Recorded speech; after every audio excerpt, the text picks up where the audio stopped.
Hey, what's up, sports fans? Welcome to Common Sense Sports Talk. My name is Andrew Freeman, and in today's episode, I'm going to be continuing my NFL preview series. In the last video, I focused on the AFC East. In this video, I'm going to be focusing on the NFC East. So, for those who haven't been following this series, what I do for each division is I break down each team individually, looking at what they did in free agency, what they did in the draft before giving a general overview of their roster.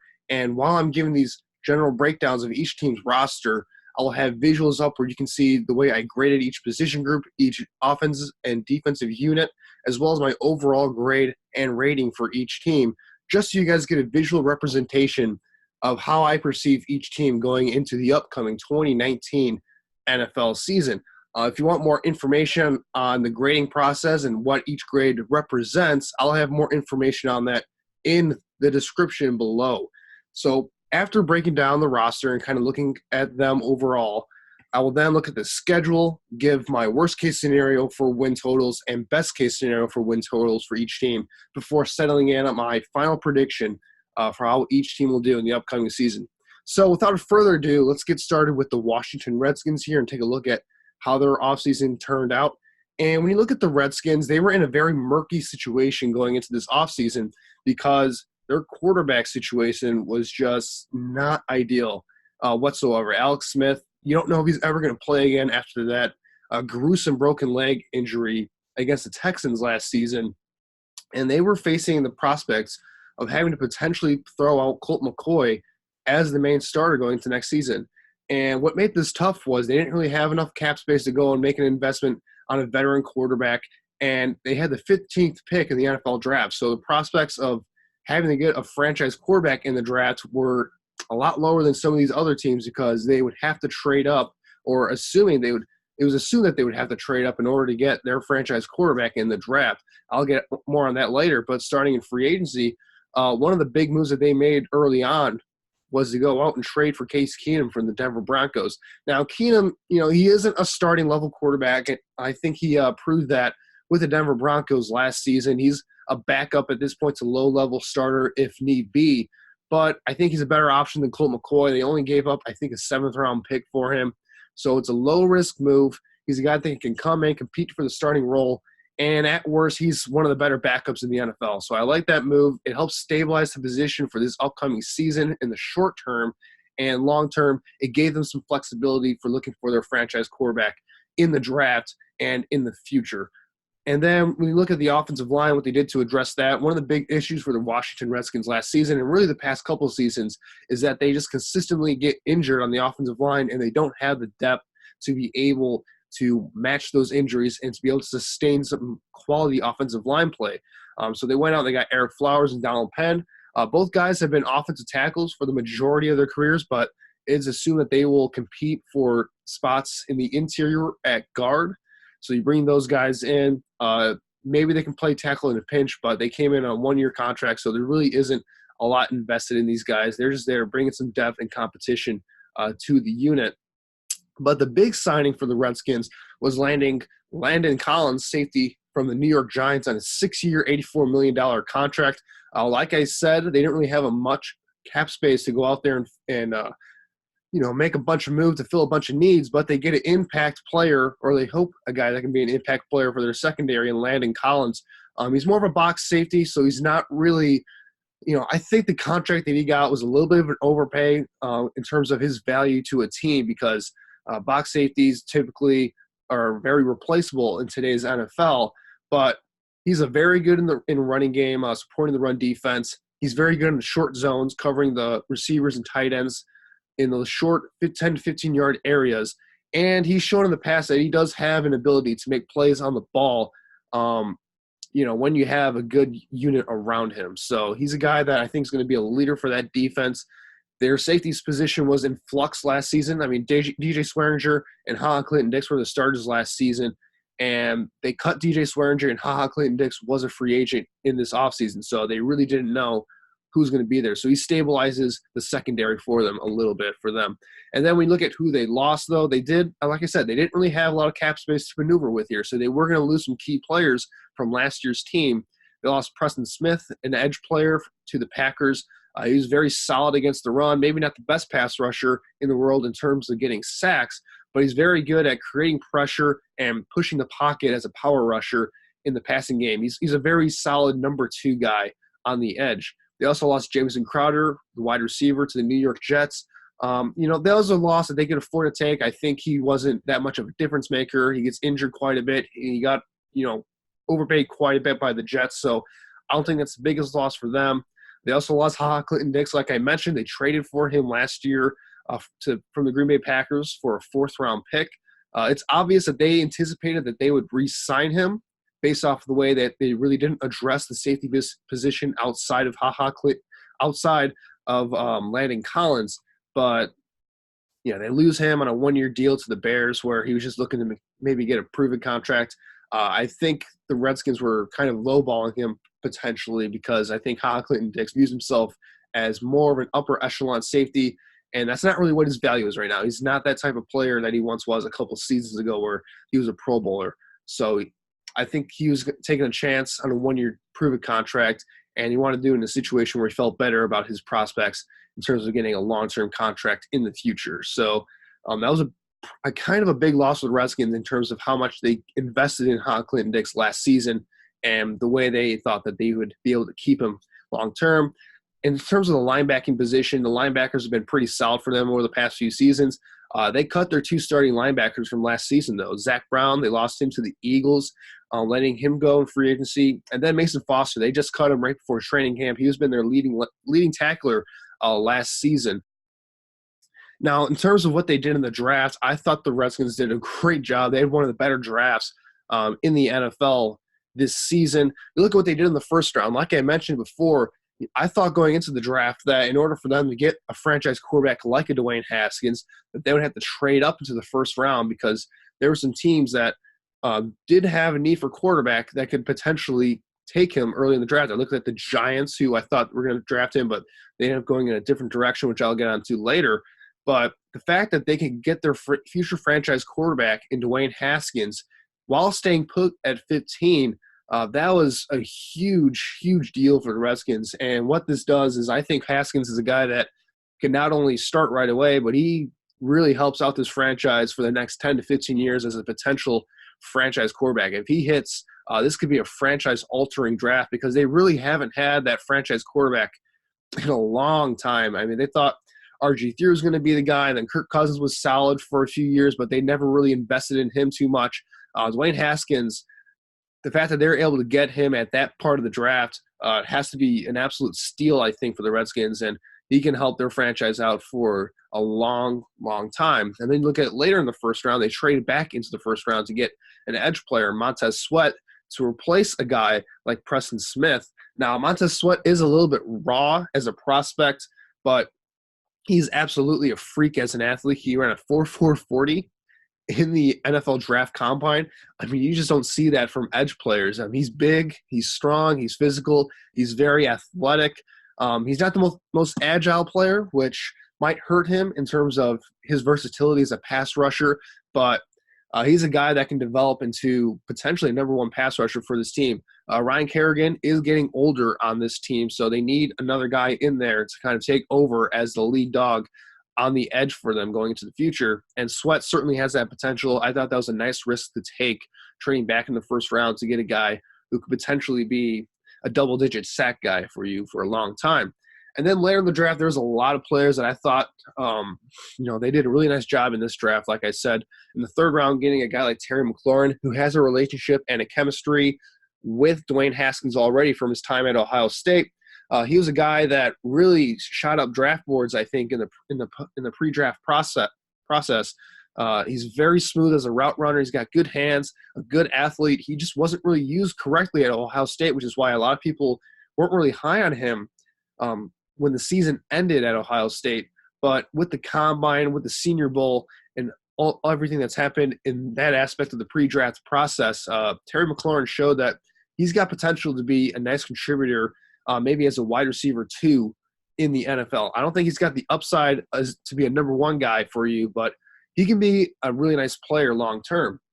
And then you look at Bryce Love in the 4th round, a guy who was a Heisman candidate a couple of years ago, who injuries just kind of took away his season last year.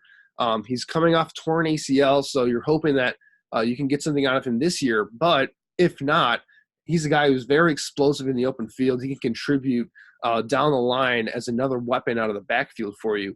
They also got some offensive line depth in this draft. Wes Martin in the 4th round out of Indiana, Ross Pierschenbacher out of Alabama at the center position. So that helps them out there in the interior. They also got some special teams help with Cole Holcomb at linebacker out of North Carolina in the 5th round. And then some more depth at wide receiver. Kelvin Harmon out of North Carolina State in the 6th round. I had a higher grade on him. I thought that was a nice pick for them. So overall, just a very, very nice draft for the Redskins, really setting themselves up to be good in the future, when in the present here, it's kind of looking like they might struggle short-term as a franchise. Now, when I look at the Redskins overall as a team, I see them at this point as more of a mediocre competitive team. As of right now, I don't really see this team pushing for a playoff spot. And when I look at the offense, this is where some of the weaknesses lie on this team, because there are question marks all over the place for this offense. Starting with the quarterback position, you just don't know who's going to be the starter week 1. I think it should be Haskins. The only reason I can see him being on the bench week 1 is because he's completely unprepared in terms of knowing the offense and just isn't ready to go out there and compete on an NFL stage at this point, just mentally, because he's a guy that, he was only a 1-year starter, so you question the inexperience that he has. But yeah, I think when you look at the other quarterbacks on this team, Case Keenum, Colt McCoy, none of those guys I think are nearly as talented as Haskins, and none of them should be starting at this point over Haskins. Keenum, he's a backup, like I mentioned, and Colt McCoy, you never really wanted to play. The only value he has to this team is his knowledge of the offense, because he's been in Washington for a very long time. He knows Jay Gruden's offense like the back of his hand. So, again, this is a quarterback situation that will play itself out in the preseason. Right now, it seems like Colt McCoy's got the lead in terms of the depth chart right now. I expect Dwayne Haskins, though, to be starting week 1 and letting him take his lumps for the season. Now, the other major question is the wide receiver position, because this was one of the weaker groups last year in the NFL at wide receiver.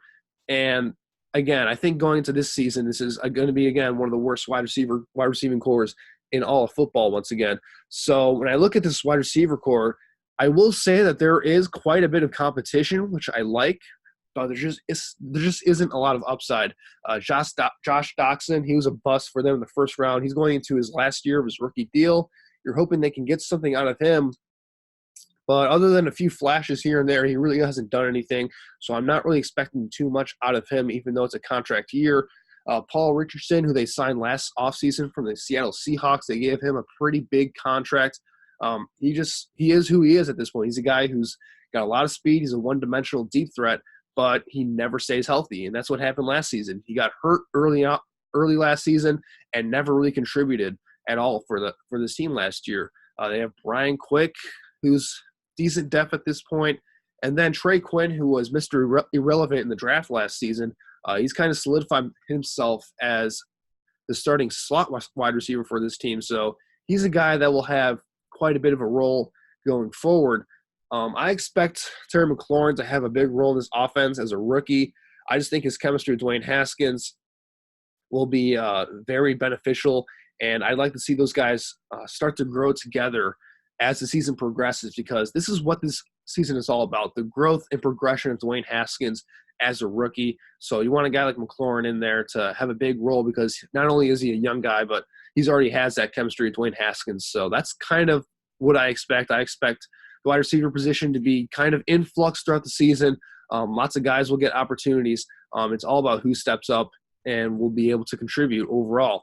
And then my last position group where I have some question marks is maybe the strength of this team when everything is going right and these guys are healthy. But the offensive line, I mean, it looks good on paper, especially if Trent Williams will come back to the team. But if Trent Williams doesn't come back, he's currently holding out over a contract situation, and the fact that he really doesn't like the training staff, which is kind of a rumor going around that he won't play for the Redskins, period, unless they fix their training staff, because he's gotten injured the past couple seasons. He's getting older. He's looking for a new contract.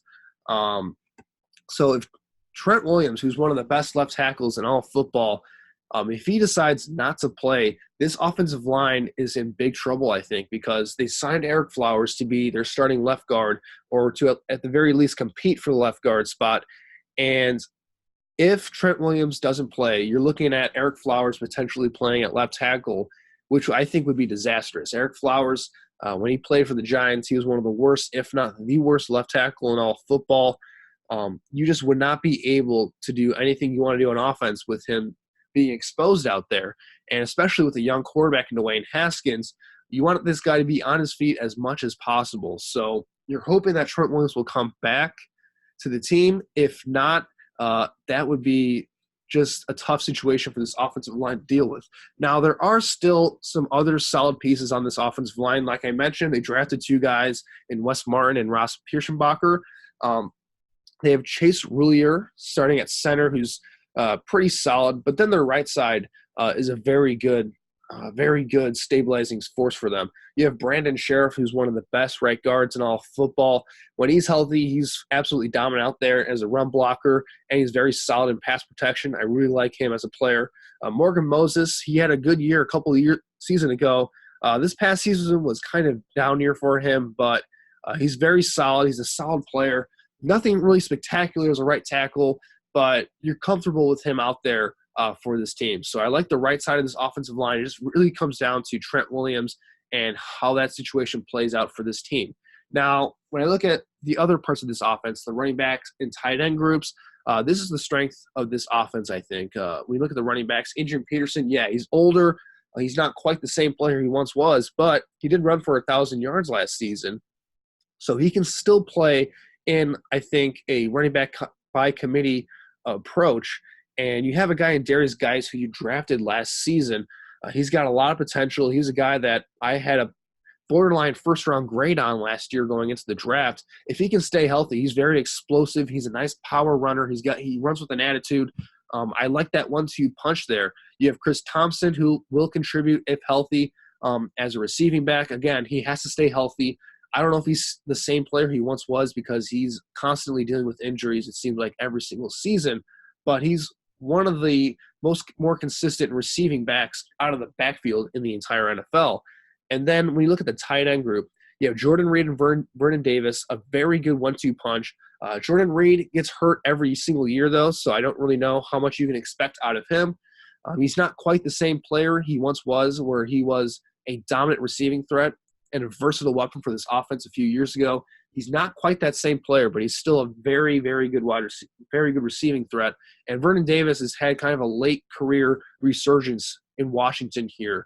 So those guys can stay healthy. That's a very nice stabilizing force in the receiving core for this team because they don't really have the weapons on the outside, but these two could be very helpful in the middle of the field for a guy like Dwayne Haskins in this offense. So transitioning from this offense, I thought they are an average unit to maybe slightly below average at this point. But the good news for this team is that their defense is going to be the strong point of this team. They will stay in a lot of games this season because of their defense, and it all starts up front on the defensive line when you got De'Aaron Payne, Jonathan Allen, Matt Ioannidis.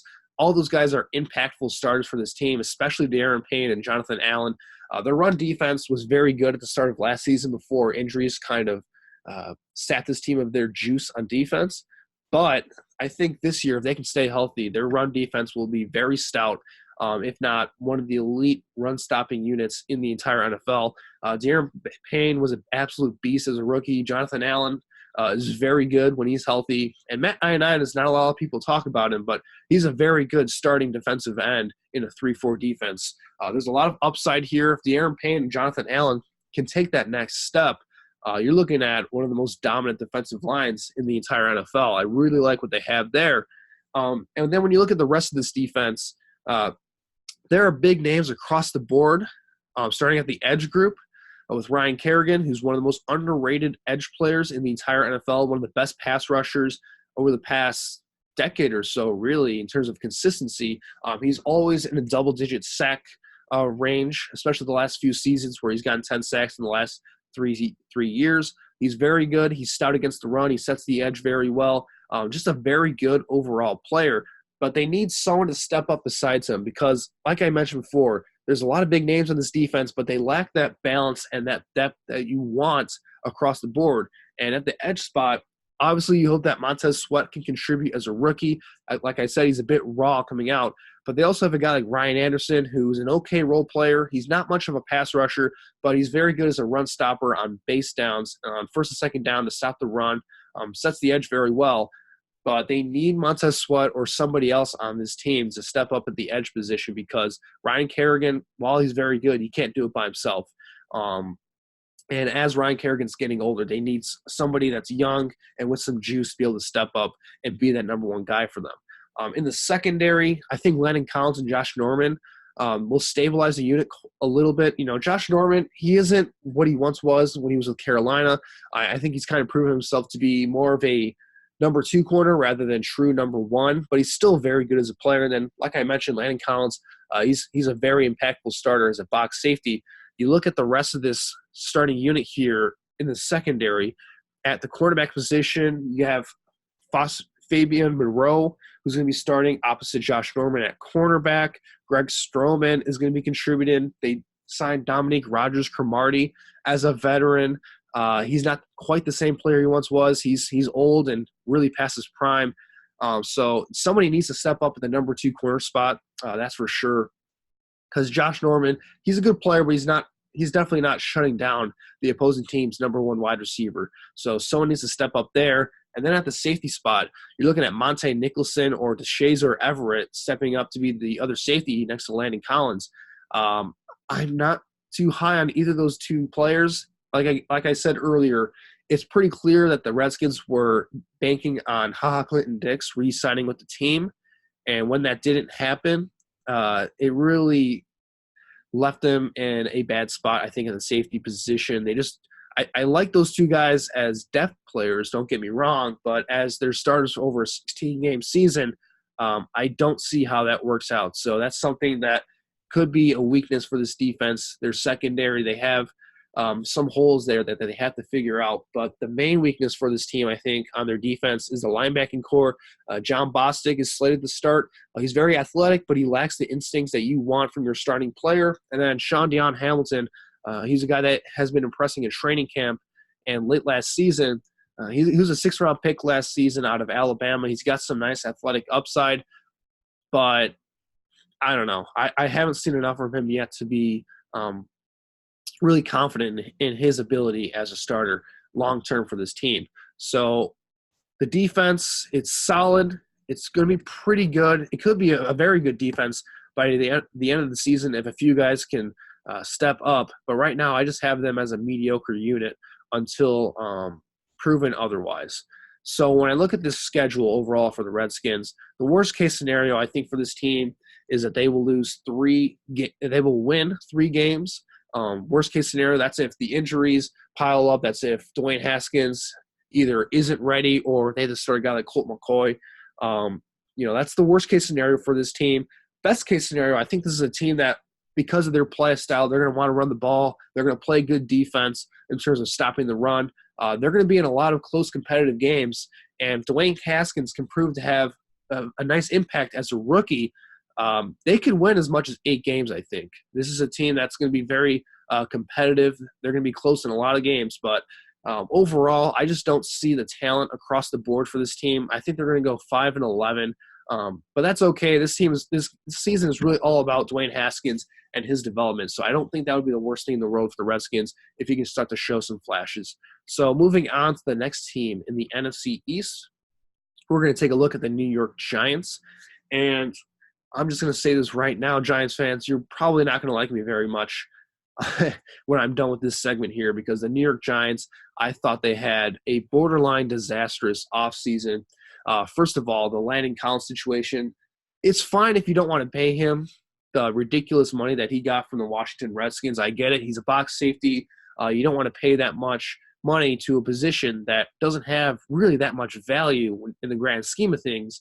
But Landon Collins has been one of the leaders and one of the best players on this team over the past 4 or so seasons. So I thought it at least makes sense to franchise tag him.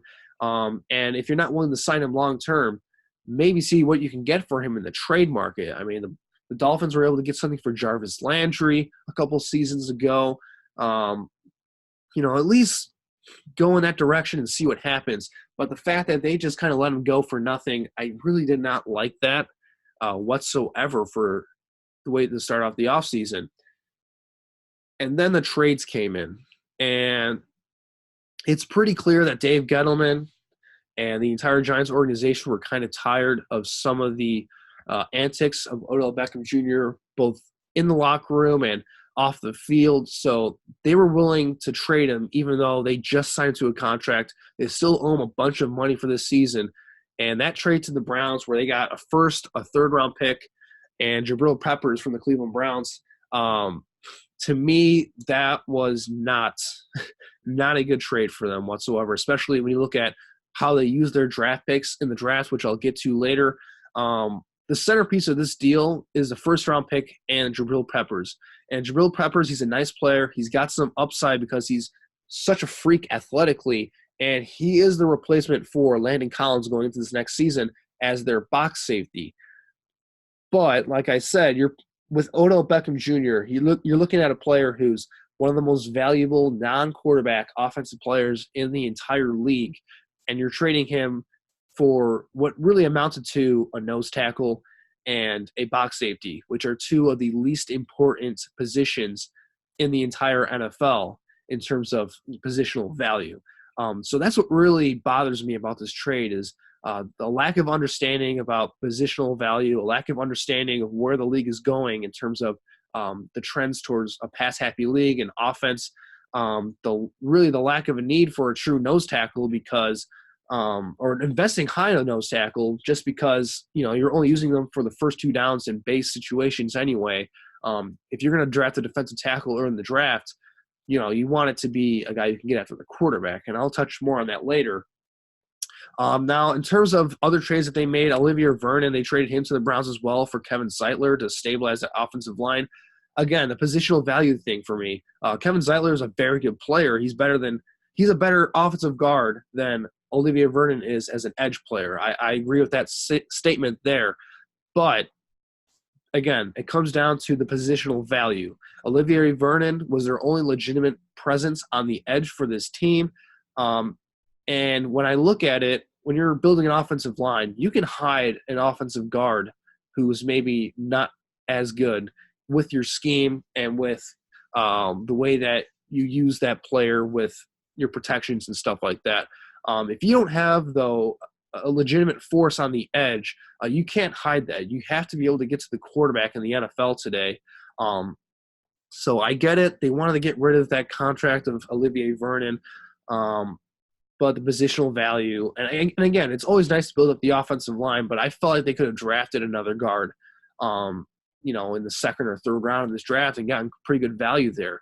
I just don't think that was a necessary trade for them, especially with the fact they didn't really do much to address the edge position in the rest of their offseason here. But when you look at some of the other things that they did in this offseason, replacing Odell Beckham Jr. was going to be a tough task for them, and I'm not sure they went about that in the right way either. They signed Golden Tate, who's going to be 30 years old this next season, to a 4-year contract worth about $37.5 million. And the reason I don't like that signing as much for the Giants, I mean, Golden Tate's a good player, don't get me wrong, but the reason I don't like this for the Giants is because Golden Tate, he's a very similar player to a guy they already have in Sterling Shepard. Both guys are shifty, more of slot receiver type of players who are very good after the catch, very good at the short to intermediate routes. So it's very redundant in your receiving core now. And you can kind of see where this offense is starting to go towards, where it's going to be more about running the ball with Saquon Barkley and then just hoping that you can get enough out of your passing game in terms of being managing the game with short, quick passes, not really taking too many risks. That's what this offense appears to be going towards, which, I mean, again, it's a direction. They show that they do have a direction for this team. I just disagree with the direction this team is going to. In terms of other signings that they made, Antoine Bethea at safety, he's old. He's not the same player anymore. They signed him to a 2-year deal. Marcus Golden, he's going to contribute on the edge on a 1-year deal. And then they had a need at right tackle, so they went out and signed Mike Remmers on a 1-year deal from the Minnesota Vikings. He's not a very good player. They had him playing inside with the Vikings last season at guard. That's not his natural position, but I don't think he's that much better at right tackle anyway. So I have questions there. And then going to the draft here, I think everything's been said about the first pick and Daniel Jones. About him, I don't want to be too unfair to the kid because I think when I evaluated him, I thought he was a day two prospect, completely a day two prospect, nothing more, nothing less. I wouldn't have been surprised if a team traded up for him late in the first round just to have that fifth-year option, but I did not see him going in the top 10 whatsoever. He just doesn't have that high ceiling. I think he's an average starter at best, which you don't want with that high of a pick, especially with Dwayne Haskins on the board. And that's the thing that bothers me about this pick with Dave Gettleman here. I don't question the logic that if you love your quarterback and you like your guy, you have to take him as early as possible and do whatever you can to get him. I understand that completely. I don't agree with the sentiment that they could have traded back or waited till 17 to draft Daniel Jones. I mean, no. If you like a guy and if you believe he can be a franchise quarterback, you go get him as soon as possible. I'm completely fine with that logic. I just question the evaluation that Daniel Jones is a better quarterback than Dwayne Haskins. And what I think happened here was Dave Gettleman. It's obvious that the Giants, they do not want to part with Eli Manning whatsoever. That's why he's sticking around despite being one of the worst quarterbacks in the entire NFL in terms of starting quarterbacks. He's overpaid right now. That's for sure. And when you look at Daniel Jones, he's coached by David Cutcliffe, who coached Eli Manning and Peyton Manning in college. He already has a relationship with the Manning family, and I'm sure the Manning family, when the Giants were discussing drafting him, I'm sure that they signed off on the pick because I think if they picked anyone else, it might have offended Eli to a slight degree in terms of saying that, like, oh, we're going to move on from you soon with this guy. I think the fact that they drafted Daniel Jones instead of Dwayne Haskins tells me that this was more of a move where Eli Manning was kind of determining the future of the franchise here to a certain extent. So I don't like the pick for them. And it's funny to me because I thought the Giants actually did a few nice things in this draft when I look at them. Obviously, the other first-round pick they got from the Cleveland Browns, Dexter Lawrence, defensive tackle from Clemson. Again, I like the player. I'm not a fan of where they drafted him. Again, I just don't think the value's there for a two-down run-stopping nose tackle, especially when they already had a guy like that in Dalvin Tomlinson. Not a huge fan of that pick, but I think he's going to be a good player, so I can't dog them too much for it. DeAndre Baker, who they traded back for into the first round, I didn't really have a top quarterback in this class, so if they felt like he was a good fit for the scheme, that's fine with me. Again, no one really stood out in this cornerback room, but I had a solid top five that I thought was worth taking in the late first round to early second round, and DeAndre Baker was one of those players. So I get that move right there. They got some pass rushing help, hopefully. Shane Zimenez, an edge player from Old Dominion in the third round. He's a little bit raw, but he's got some upside to be a contributor for this team. But I think their best pick in the draft was actually in the fourth round, Julian Love, cornerback out of Notre Dame. He was one of my top five corners, like I mentioned earlier. I really like him as a player. I think they got a steal there. He will contribute right away, I feel like. Some other picks I like, Darius Slayton in the fifth round, wide receiver out of Auburn. He's got some upside as a player as well. So, overall, it's not the worst draft I've ever seen for the Giants, but it comes down to what they did with those first two picks, and those are the big ones. Those are the picks that you have to hit if you're going into a rebuilding phase, which is kind of what the Giants are doing here. I just disagree with the process. I disagree with the evaluation, and I disagree with the way they valued, each position. The positional value just wasn't there. So, I did not like the draft for the Giants, but when you look at this roster here, I have the Giants rated among the worst teams in the NFL. Now, that isn't to say that there isn't upside on this team, because there is. They have still some superstar talent on this offense. And that's where we're going to start here. Saquon Barkley, he will be the guy that will be the engine for this offense. He is truly special as a player. He might be the best running back prospect since Adrian Peterson. He is absolutely explosive in all aspects of the game. He's going to have a huge year this next season because they're just going to be feeding him the ball nonstop, it seems like. But when you look at the running backs besides him, I mean, there really isn't anything special behind him, but I don't really think that matters very much. I mean, they have Wayne Gallman, Paul Perkins is still around, Rod Smith from the Dallas Cowboys is here. You know what? If Saquon Barkley gets injured, I mean, that's just going to be, that's it for the season for the Giants. I mean, they're done if Saquon Barkley gets injured anyway. But I don't have that, being a big deal for them because I don't think Saquon Barkley's going to be injured. I think he's built to last in the NFL. He's a star. He's a stud, and I think he's a guy that I look at as a future Hall of Famer one day. That's the way I see Saquon Barkley, and I'm excited to see him this upcoming season because he could win a game or two by himself, I think, with how explosive he is and how he can make some game-breaking plays every which way you can think of from the running back position. So I'm excited about that. I'm not too excited, though, for the rest of this offense. And the quarterbacks, like I mentioned earlier, Eli Manning, he's old. He's not what he once was. He's washed up. He's overpaid at this point in his career. And, this quarterback room might be the worst in the NFL. Like I said, Daniel Jones, he was overdrafted. They still have Kyle Lauletta here, who I don't know if he makes the team or not. Overall, I just don't like the upside of this team. I think Eli Manning will get the year because he doesn't get hurt, at all. He hasn't missed a game due to injury his entire career. So this is really Eli Manning's year to prove that he still has it. Again, I'm not too confident that he does, though. And he won't be held up by his wide receiving core. That's for sure. I think they're going to really regret losing OBJ. And it's already started in training camp with injuries, which can be very cruel in the NFL. They happen quickly and they happen at inopportune times.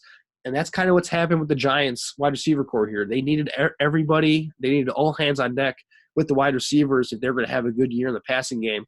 And unfortunately, they're not getting that right now. Corey Coleman, who is set to be their number 3 wide receiver, he's out for the year with an ACL injury. Sterling Shepard, who I thought was going to have a big year, he still could have a very big year. But he might miss the first couple weeks of the season with a broken thumb injury. That's going to be tough for them. Golden Tate, he's still a guy that's kind of past his prime. And then when you look at some other guys that have to step up now, Darius Slayton, they're going to need him to step up.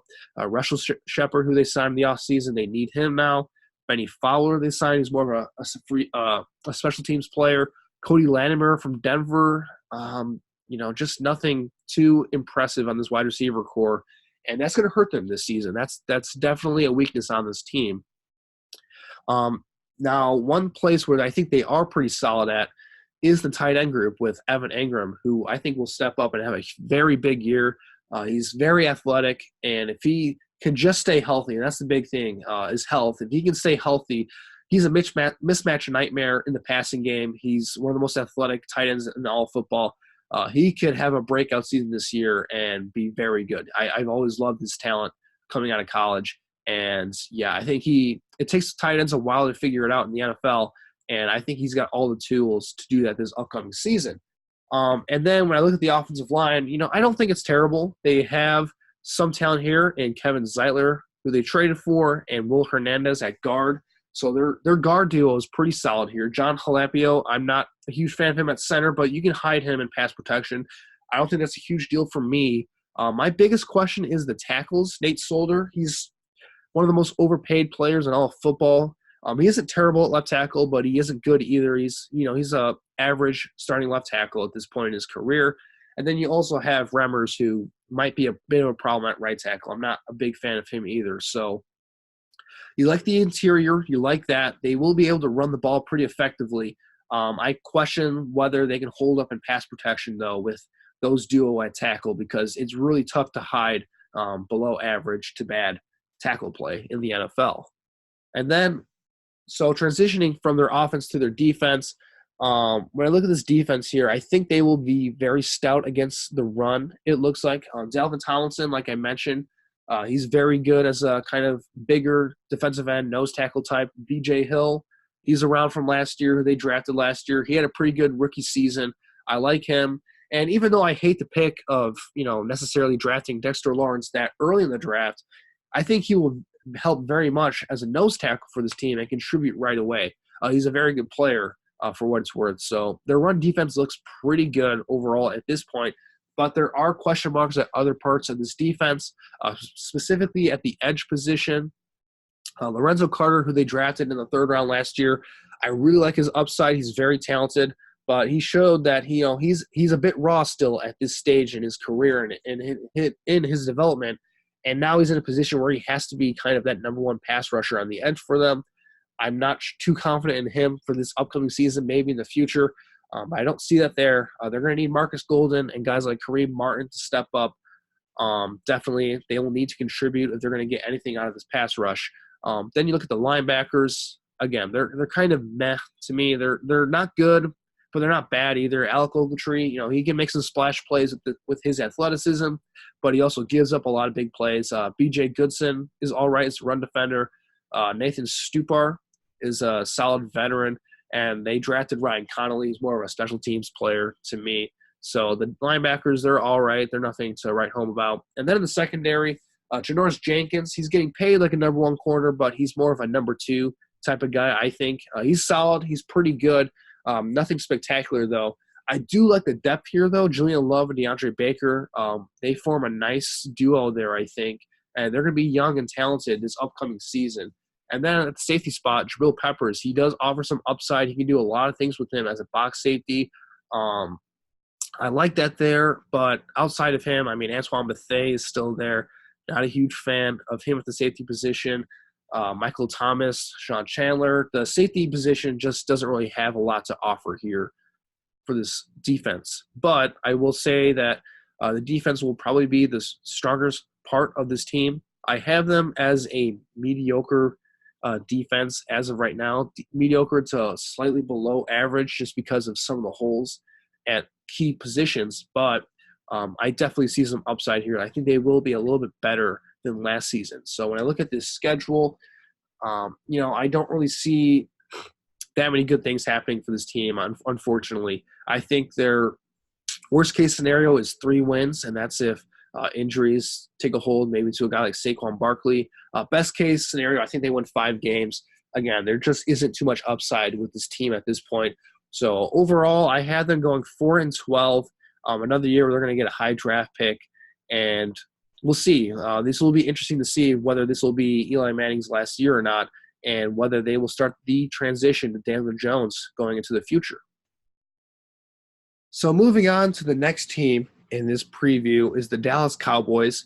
When I look at the Dallas Cowboys here, when you look at in terms of Super Bowl windows, I think this is the year for the Cowboys. If they're going to make their move to win a Super Bowl, this is it. They have a lot of key players that are going to be free agents that they're going to have to pay a lot of big-time money to. Dak Prescott's going to be demanding $30 million per season. Ezekiel Elliott, he's demanding top-of-the-line running back money. Amari Cooper, he's going to demand top-of-the-line wide receiver money. And then on the defensive side, you have to pay Jalen Smith. You have to pay Byron Jones. Malik Collins is going to be a free agent. Just a lot of moving pieces for this team. And you can tell with the way that the Cowboys approach this offseason that they are very mindful of the future of this franchise here in terms of handing out big long-term contracts. So when I look at what they did in free agency, they only spent it on really one-year deals to help out this team in the short term. Guys like Christian Covington on a one-year deal. They brought in Robert Quinn from the Miami Dolphins. They contribute at the other edge position. Randall Cobb as a wide receiver, getting him on a one-year, $5 million contract. He will replace Cole Beasley as that slot wide receiver. If he can stay healthy, he's a nice weapon for Dak Prescott in the passing game. George Iloka, he can contribute at safety. And then they also brought back Jason Witten to contribute at tight end. He's not the same player, obviously, getting him out of retirement, but he'll be a nice leader and a nice vocal veteran presence in this locker room. And again, they lost some key players, but I think that's what you have to expect at this point. You can't pay everybody when you're building this team going into this future. So they lost guys like Cole Beasley to the Bills. Jeff Swain, tight end, they lost him to the Jaguars. Allen Hurns, they had to get rid of him. They let go of Terrence Williams at wide receiver. So, again, not too many big losses, I don't think, for this team. And I thought they did a nice job of addressing whatever needs that they did have by getting some low-risk one-year contracts, guys that can maybe contribute for this season. And then when you look at what they did in the draft, it's pretty clear that, a lot of these picks may not contribute right away, but they were very mindful of looking forward to the future and who they will and may not have to pay for this upcoming offseason. So look at what they did in the second round. Tristan Hill is a defensive tackle. He's very similar to Malik Collins, and I think that's what he's going to end up being, the Malik Collins replacement. Very similar in terms of being not really good against the run, but a very powerful pass rusher in the interior. So I like that pick there in terms of looking towards the future, but I don't think he really contributes much in this season. Later in the draft, Connor McGovern, offensive guard out of Penn State. They got him in the third round. He's a guy that will compete with Connor Williams at the left guard position. If not, he might be a long-term replacement for a guy like Zach Martin, who has been one of the best guards, if not the best guard in all of football for the past, I don't know how long. It seems like he's been in the league forever, it seems. But he could be the long-term replacement there because this offensive line, it's getting older, it's getting expensive. They might have to move on from some of these guys soon. And I think that was a smart move to kind of address the depth in the interior of this offensive line. And then later in the draft, Tony Pollard, he's a guy that I think will take over for Tavon Austin in the future as kind of a, not really a running back, not really a wide receiver, but he's kind of a gadget player that you can run on sweeps and trick plays every once in a while here. Kind of a very explosive player with the ball in his hands. In the fifth round, they got guys like Michael Jackson at quarterback, Joe Jackson on the edge. Again, just addressing depth there. And then I like the pick of Mike Weber in the seventh round, running back out of Ohio State. He's not an uber-talented player, but he's very solid in a lot of different ways.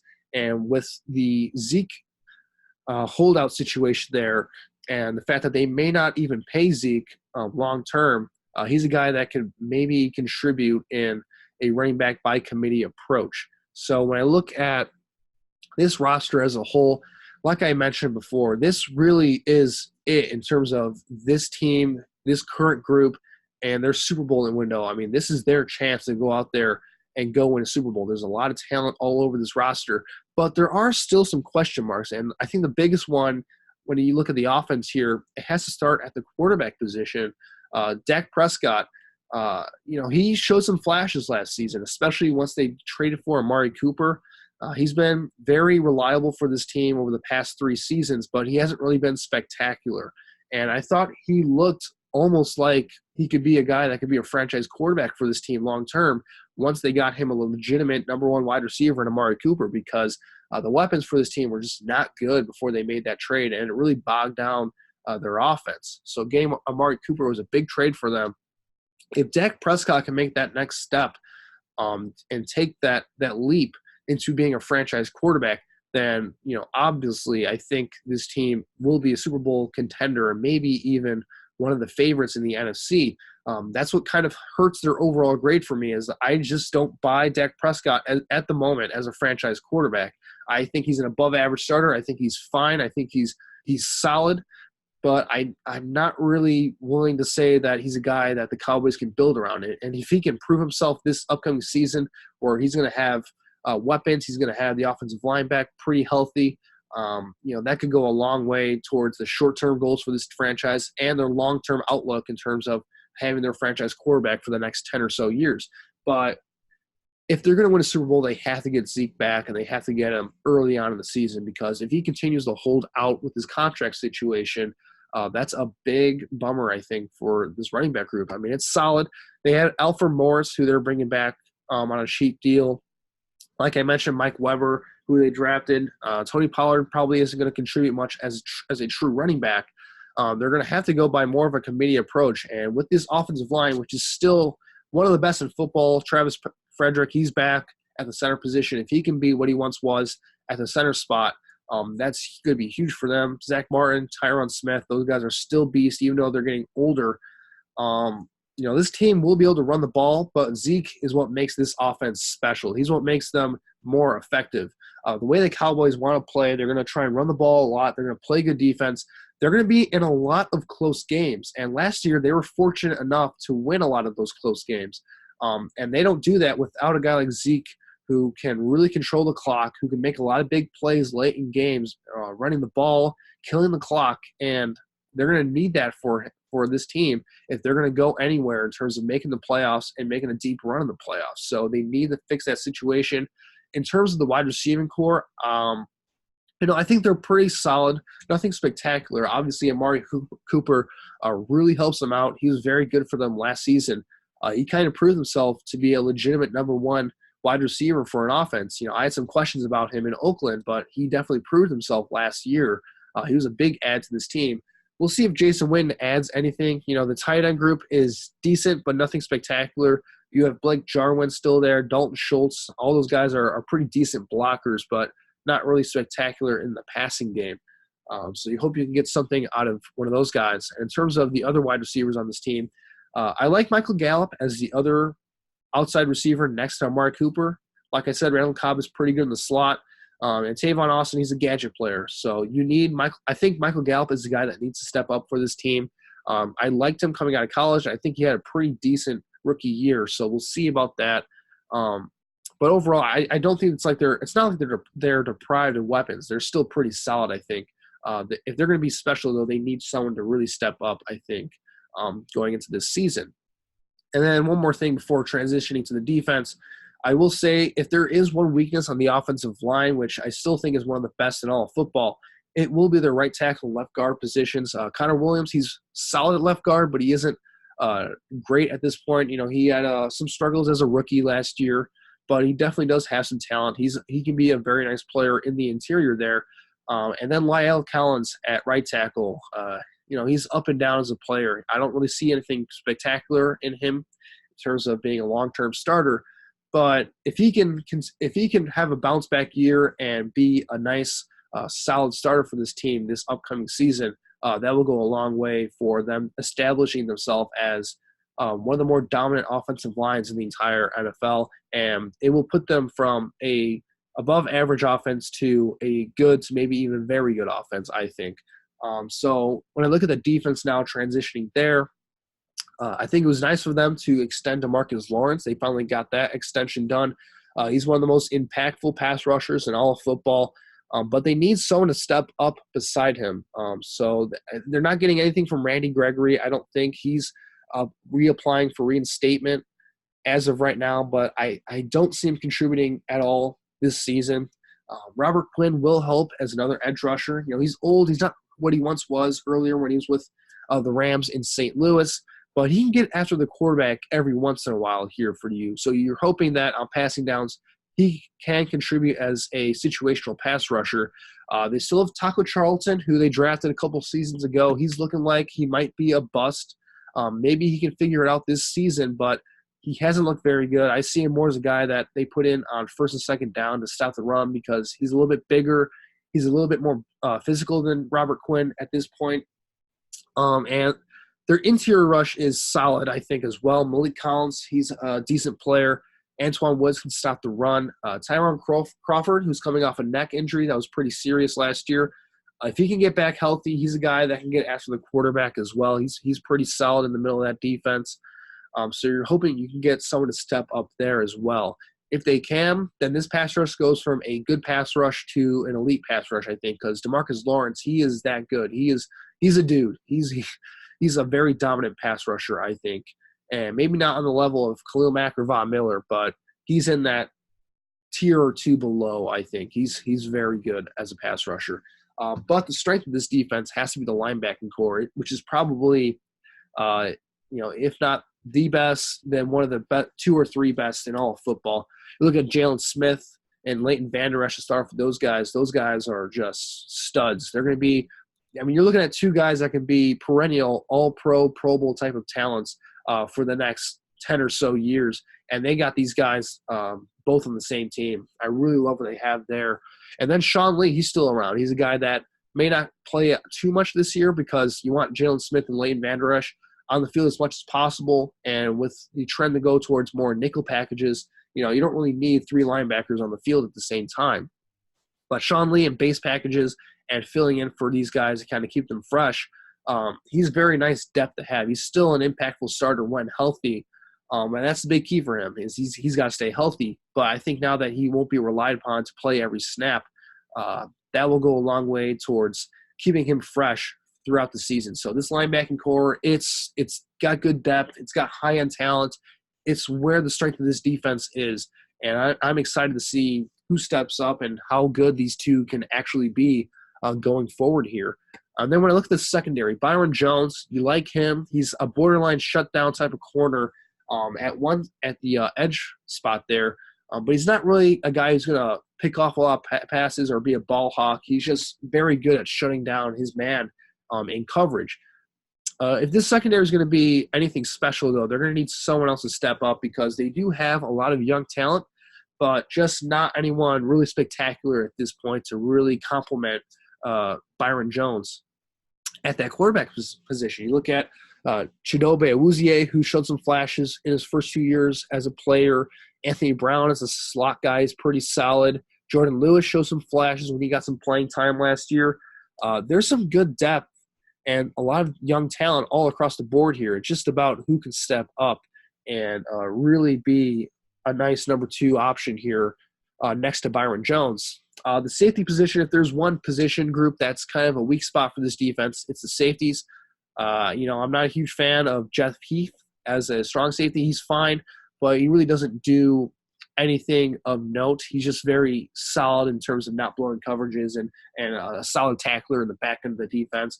And Xavier Woods, maybe he can take that next step. He was pretty solid last season. Maybe he can be a guy who can be an impact starter for this team. So overall, I like this defense. You might think they're a little bit rated lower than you might expect, especially since they were very good near the end of last season. But there are still some questions about their run defense. Who can be another pass rusher for this team in the secondary? Who can step up there? Until somebody can really start to stand out in those position groups, I just have them as a pretty good above-average defense. I will say they are closer to being a top 10, top 5 defense than just a mediocre defense, though. They are very close to being, I think, a very good defense in the NFL this upcoming season. So when I look at this schedule here for the Cowboys, I see them winning anywhere between 7 and 10 games. You have to give this team the benefit of the doubt. In the Jason Garrett era, the last 3 years here that they've had Dak Prescott as a quarterback, they've won 9 games every single season. They've been miraculously consistent with Dak Prescott as the quarterback, with Jason Garrett as the head coach. So you have to give them the benefit of the doubt. But until someone can step up and some of that star talent can really start to shine, I don't think they have as high of a ceiling as some of the other teams in the NFC. So I think best case scenario, they win 10 games, maybe contend for the division. If not, they're definitely going to be a contender for a wild card spot all season long. But like I said earlier, they were in a lot of close games last season, and they were very good in those close games last season. That's kind of the way they play. Their style of play is they're going to be in a lot of close games, a lot of grinded out contests. And, sometimes you just get lucky or unlucky in those contests, and that determines who wins the game. And I won't say they were lucky last season because I think they just, bottom line, executed better down the stretch last year. But sometimes things don't go your way, and that's kind of the way the NFL goes. And I wouldn't be surprised if they kind of come back down to earth towards the median, towards the average in terms of winning close games. So I think they can win as low as 7 games or as most at 10 games. But I think my final prediction for them will be 9 and 7. They'll be contending for a wild card spot. I don't know if I'll put them in there right as of now, but this is a good team. They have a lot of high upside. It just depends on who steps up at some of those other position groups and if Dak Prescott can take that next step as a quarterback. So moving on to the last team in the NFC East, I look at the Philadelphia Eagles here, and I thought they did a masterful job this offseason of addressing team needs and bringing in some more talent to this roster as a whole. When you look at, some of the losses, they lost Nick Foles, so they don't really have that security blanket at the quarterback position anymore if Carson Wentz goes down with an injury. But if Carson Wentz stays healthy, I think it's a moot point. Nick Foles is good, he's solid, but he's not really a guy that I think will be a big loss in the long term for this team. They also lost guys like Golden Tate, Jordan Hicks, Mike Wallace, Haloti Ngata, Jay Ajayi, who they decided not to keep. Those were all contributors for this team last season, and they had to be creative because they didn't really have a lot of cap space in terms of getting guys that can come in and both replace those players or even upgrade those players. But I think that's what they did in the offseason in free agency. You look at signing Malik Jackson from the Jacksonville Jaguars on a 3-year, $30 million contract. He's going to line up next to Fletcher Cox as a defensive tackle for this team.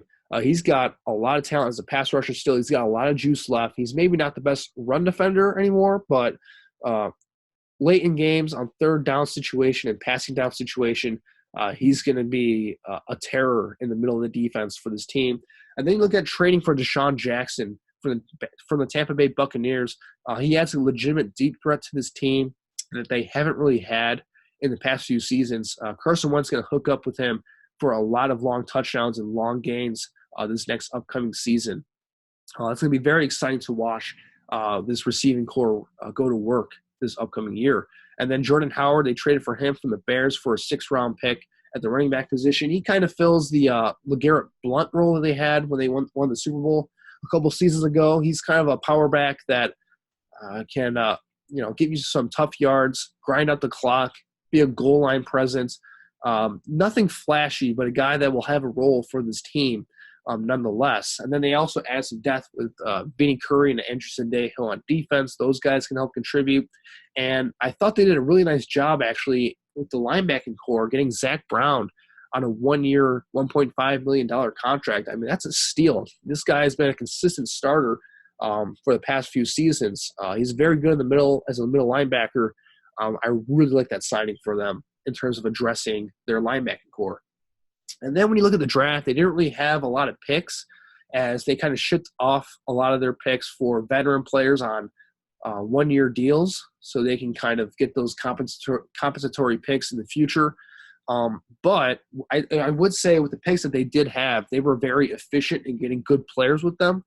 In the first round, they traded up to get Andrew Dillard. A nice job of knowing the draft board, knowing that the Houston Texans were really eyeing Andrew Dillard, offensive tackle out of Washington State. This might not be a need for now to address, but Jason Peters, he is getting older. You don't know when he's going to retire, really. He's kind of been flirting with that over the past few seasons. But, I mean, Jason Peters, he's one of the best left tackles in all football still. But you need to be able to have that long-term solution if he gets injured again or if he decides to retire, because he's getting up there in age. He's 36, 37, I believe. So you just never know. So I thought that was a smart move, not only in addressing the depth for this upcoming season, but long-term, they had their franchise left tackle to protect Carson Wentz for a very long time. And then you look at the second round, Miles Sanders, running back out of Penn State. He's a guy that will be a 3-down back for them right away. He's got a lot of talent. He had to come in and replace Saquon Barkley last season at Penn State, and that was a tough task, but I thought he did a pretty nice job when you're looking at him on film. He's very versatile. He does everything very well, I think. So I thought that was a nice pick for them. He instantly upgrades what was probably their weakest group going into the offseason, the running back spot. He's going to be very good for them. And then I look at J.J. Arcega-Whiteside, wide receiver out of Stanford. He's kind of an Alshon Jeffrey type of wide receiver in terms of being, not a great separator or route runner or a deep threat necessarily, but he's very big, he's physical, and he can make a lot of contested catches. He's a potential Alshon Jeffrey replacement down the road, and he's going to be a nice weapon in the red zone, I think, for this team as well in terms of this upcoming season. And then later in the draft, Sharif Miller, defensive end out of Penn State. He's a guy that, again, they address that edge positions so very well in the draft, getting guys with high upside that can contribute down the line. And that's what Sharif Miller is. He's a bit of a project at this point in his development, but when he does figure it out, he's going to be very good. He's got a lot of physical upside. I really liked him coming out of the draft this year. And then in the 5th round, they got a developmental quarterback in Clayton Thorson, quarterback out of Northwestern. Another guy in the pipeline that they can develop to be a backup quarterback for Carson Wentz. So when I look at this roster as a whole, I think this is maybe the most loaded roster in the entire NFL in terms of an overall abundance of great players and depth. Just a very nice roster. Starting with the offense here, it all starts with the quarterback position, obviously. Carson Wentz, if he can stay healthy, which is a big if at this point in his career, he's gotten injured every single season. But I think it is possible that if he stays healthy, he can regain that MVP form. He's got the weapons around him, that's for sure. Look at the wide receivers here. It's absolutely ridiculous what they have. Alshon Jeffrey, Deshaun Jackson, Nelson Aguilar out of the slot. I mean, they are really solid there. J.J. Arcega-Whiteside, we'll see if he can contribute. I like Matt Collins, who they drafted a couple of years ago as a depth player. And then the tight end position. They probably have the best tight end group in the entire NFL. Zach Ertz, he's probably the second best tight end in all of football next to Travis Kelce. But you look at his backup, Dallas Goedert, he could be just as good, if not better than Zach Ertz. I really believe that he could really break out this next upcoming season. They are absolutely stacked with some of the best weapons in the entire NFL. I love that there. Their running back situation, what was a weakness going into the offseason, is actually kind of a strength for them. Miles Sanders as your do-it-all three-down back. Darren Sproles will still have a role as a gadget type of player, as a third-down specialist. Wendell Smallwood, solid depth. Josh Adams was okay last year. Corey Clement is a solid backup player. Jordan Howard as that LeGarrette Blount type of player. There's a lot of depth here, and I think they're going to do a nice job of mixing and matching these running backs to go with a running back by committee approach. I really like that running back group here. But the offensive line, this is really the strength of this offense here. This offensive line is so good, maybe the best in the entire NFL when you really think about it. Just going down the line here, Jason Peters at left tackle, Jason Kelce, maybe the best center in all of football, Brandon Brooks, a very good right guard, Lane Johnson, the best right tackle in football.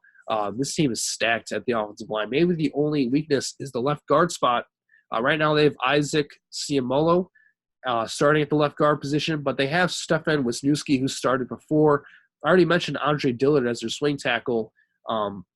Just so much talent on this offensive line, and they have depth too, which is very rare, I think, for a lot of offensive lines around the NFL. Some offensive lines will have a standout player or two, but when those guys go down, they just don't have the depth because it's just really hard to find quality offensive linemen coming out of college. And the Eagles, that will not be a problem for them. If they have injuries along the offensive line, they will have guys that will be capable of stepping up this next upcoming season. They are absolutely stacked. And this offense as a whole is a very good offense. If Carson Wentz can regain his MVP form, I think this will be one of the elite offenses in all of football. But it kind of depends on his health and his development as a player. So transitioning to the defense, this defense, it has to start up front. This defensive line is maybe the best defensive line in all of football. They're absolutely great up front. Fletcher Cox is one of the most underrated and not talked about players in the entire NFL, or he used to be. Now I think guys around the NFL, around the league, recognize how dominant of a player he is. He's probably the third best interior defensive lineman behind Aaron Donald and J.J. Watt at this point. Just an absolute stud in the middle of that defense. And then I mentioned Malik Jackson before, but they also have Tim Jernigan. They traded for Hassan Ridgeway. There's a lot of depth in the interior defensive line here. And then when you look at the edge position, Brandon Graham's a very good player. Derek Barnett, getting him back healthy, he's a guy that could be very impactful as an edge rusher for this team. He had a very good rookie year, but just kind of dealt with injuries all of last year. He could be a very good player. He could be a guy that can get 10-plus sacks next year. They already signed Vinny Curry, who's nice depth. Sharif Miller is a project. Josh Sweat, who they drafted last year. The list goes on and on and on. They just have so much talent at this edge position here. Maybe not high-end guys that can absolutely take over a game by themselves, but they can come at you in waves here, I think. And that's really been the mantra of this pass rush the past few seasons is they don't really rely on one guy. They just send a bunch of players at you, a bunch of bodies at you, rotating guys in and out of the lineup. That way they're always fresh late in games, and that's what they're going to be able to do this season. They're just going to dominate teams up front with how much depth and high-end talent they have on the defensive line. And that will certainly help them out because their linebackers are nothing special, but they're pretty solid. Like I said, Zach Brown's a good player. Nigel Bradham's a solid player. They have guys like Paul Warlow, who started in the past. Nathan Gary, who's had, he's a solid backup. I like LJ Fort as kind of a special team type of player. There's a lot of talent in this linebacking group, but nothing really special here. But they will be pretty solid. And then the safeties, they're very good at safety. Malcolm Jenkins, he's one of the best safeties in all football. He can do just about everything you want out of a safety in today's modern NFL. He solidifies the secondary as a whole, but they also have some other players in the secondary like Rodney McLeod, who's pretty solid. They signed Andrew Zanejo, who's a solid backup. Jonathan Cyprian, who used to be a starter for a long time with the Tennessee Titans and Jacksonville Jaguars. They traded for DeAndre Hall last year from the Bears. So there's a lot of talent in this safety unit here and a lot of solid depth here. If there's one weakness, though, on this defense, it's the cornerback room. No one really stands out. Right now, they're slated to start Jalen Mills and Ronald Darby, who I think are both above-average starters, but definitely not impact players. I will say, though, that the depth here is pretty solid. Sidney Jones was a second-round pick for them a couple of years ago. He hasn't really figured it out yet due to injury, but he's got a lot of talent. Rasul Douglas really impressed me as a role player for them. Avonte Maddox came on very strong late last season. He's a very feisty player in the nickel, I think, for this team long term. And I've always loved Cravion LeBlanc. He's a very good nickel cornerback. He was solid with the Bears for a couple seasons, and he had a bit of a role for the Eagles last season as well when they started to have injuries. So I like the depth here. I love the competition. It's just about who can step up and be really that shutdown force. Well, maybe not a shutdown force, but a true number one corner for this defense because they have talent all over the place here. And they will definitely be able to hide their quarterbacks, I think, in this season on this defense. This is a very good defense overall. So when I look at the schedule here for the Eagles, I think worst case scenario, if injuries do come about again, like I said, they had the depth to be able to handle those, but it will hamper them like they did last year. I can see them winning as low as 9 games, but I think at their best, this team is definitely capable of winning 13, 14 games this next upcoming season. They have the most loaded roster in all football, I think. Overall, I see them going 12-4 on the year. I think they're going to win the NFC East, and they're going to put themselves in a position to go on a deep playoff run and maybe win another Super Bowl. So I really like the Eagles. Right now, I have to finish these breakdowns, but they might be my favorites to win the Super Bowl as it is right now. I really like this team overall going into the season. So that concludes my video for this episode covering the NFC East. Thank you guys for watching so much. Please leave a like and subscribe if you like the content. And if you want to discuss more about the NFC East and what my general thoughts are on this division, let me know in the comment section below or on Twitter. My Twitter account will be in the description below, so you guys can go check that out. Thanks, guys, for watching.